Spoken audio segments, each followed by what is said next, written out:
Would it be possible to make a self-watering wicking raised bed out of a metal raised bed?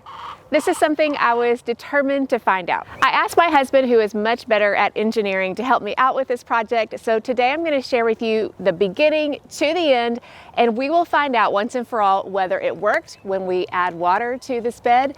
And you'll be able to see if this is something you can adapt for your garden if you would like. You may be wondering why I even wanted to do this project. One reason is because ever since I visited my friend Tammy at her nursery and her home, and I saw how well her self-watering raised beds worked and how amazing the crops did, and also how she didn't have to water very often, I was intrigued and wanted to see if I could do the same for my garden.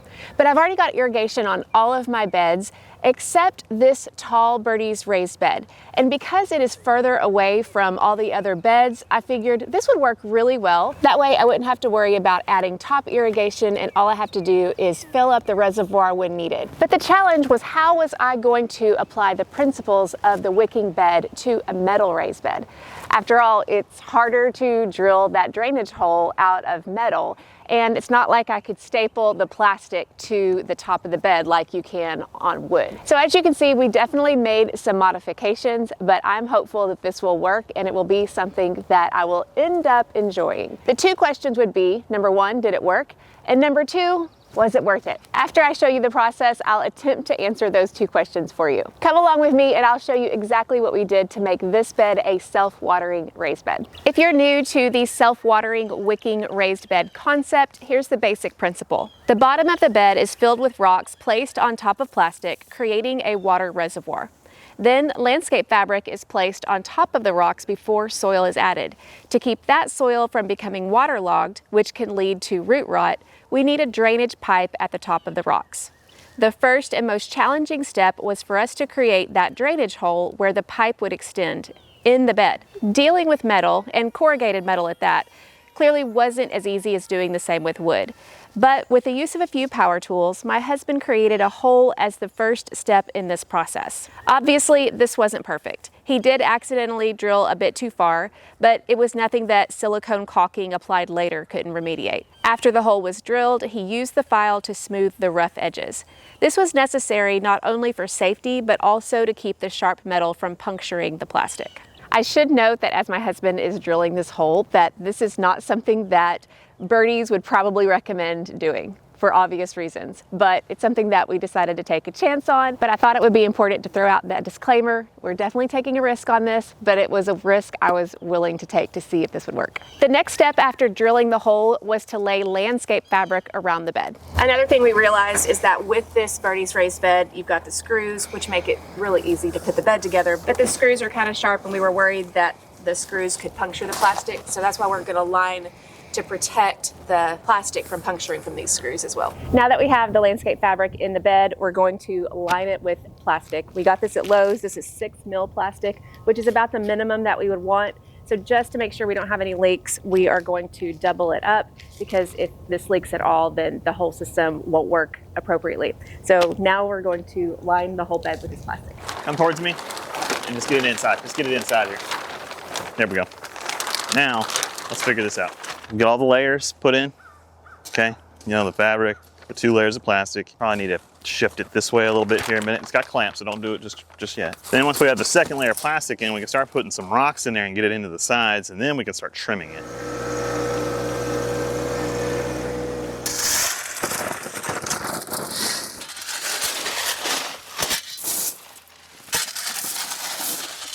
We just put river rock in the bed, and we chose river rock because it's a more smooth rock, and this is also what is in the entire kitchen garden area. But that's what we wanted to have at the very bottom, so it doesn't puncture the plastic, and also so the rock will serve as a reservoir for the water. River rock can be more expensive, but one other reason why river rock is important is because it's a little bit larger. It creates more gaps for the water to go. I'm sure gravel would work, but it would have fewer gaps for water, so that's one reason why we chose river rock. Next, we're going to be working on putting a pipe inside, which is where we can fill the reservoir when needed, when rainfall doesn't provide enough irrigation. You can use perforated corrugated pipe. It is flexible, but we ended up using sewage pipe that we already had left over from another project. My husband drilled holes in it for extra drainage, and that's what we're using. But just in case you don't have that laying around, usually you can get about 10-foot sections of the corrugated perforated pipe to be able to use in the project.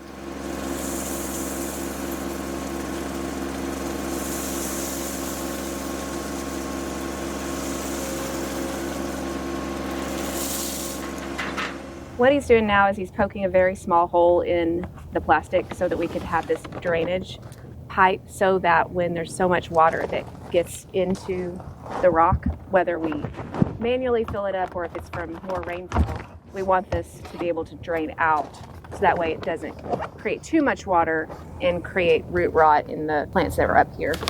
And this is a 3/4 inch PVC pipe that we cut to go about in the middle of the bed. Did she cover it? I don't think so. I don't think you need to. I think you would want your fabric sitting right on top, because Yeah. that way, this is the highest right here, is the highest that this water will go. And if you have the fabric coming into contact right here with dirt on top of that that's pressing down on it, that water will come up, it'll overflow, and then whatever, it just sit there, wicks up. Does it matter that this is a little higher? I'm gonna fix that. It doesn't matter, no, but I'm gonna level it out. The next step after the rocks and the pipe was to prepare to fill the bed with soil. To do that, we want to place another layer of landscape fabric on top of the rocks. This keeps the soil from seeping into the rocks, completely defeating the purpose of the rock reservoir. The contact of the landscape fabric with both the rocks and the soil also enables the wicking effect of capillary action to allow moisture in the reservoir to rise up into the soil. The last step for our project, which isn't necessary when you do this with wood raised beds, is to trim all the excess plastic and landscape fabric. We trimmed it down to a certain point, then sprayed the bed with water to help the soil settle, and then did a final trim.